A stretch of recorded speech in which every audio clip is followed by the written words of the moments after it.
আচার শুনলেই জিভে জল চলে আসে। আর আমার জন্য তো 4 রকমের আচার তৈরি করা হয়েছে।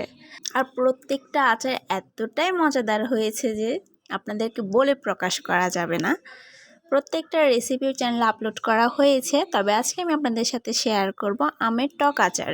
আচারটা তৈরি করার জন্য প্রথমে আমগুলো ভালো করে ধুয়ে নিতে হবে। তারপর একটা চালনির মধ্যে নেওয়া হলো এগুলোকে।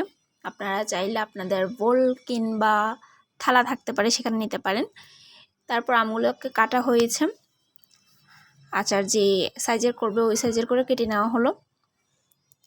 এরপর যে একটা বোলের মধ্যে মিক্সিং বোলের মধ্যে আমগুলো নিয়ে নিলাম। তাতে দিয়ে দিচ্ছি হলুদ 2 চা চামচ। কাঁচা আম কাটার পরে দেখবেন কষের কারণে এটা কালচে হয়ে যায়, কিন্তু হলুদটা দিলে আর কালচে ভাবটা আসে না, যার জন্য হলুদটা দিয়ে ভালোভাবে মিক্স করে নেওয়া হলো। এরপর একটি কড়াইয়ের মধ্যে দিয়ে দিয়েছি আধা কাপ পরিমাণ সরিষার তেল। তেলটা গরম হয়ে আসলে তাতে দিয়ে দেব রসুন বাটা হাফ কাপ। এটা ভালোভাবে মিক্স করে নিচ্ছি।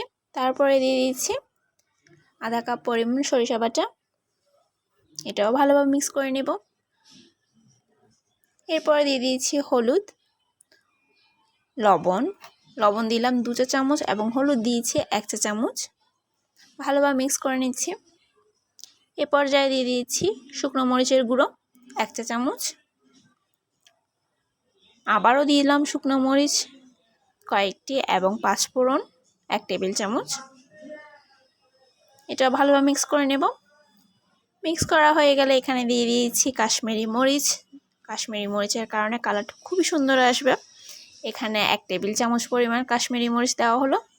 ভালোভাবে মিক্স করা হয়ে গেলে তাতে দিয়ে দিচ্ছি হলুদ দিয়ে মাখানো আমগুলো। এবার ভালোভাবে নেড়ে চেড়ে নিচ্ছি।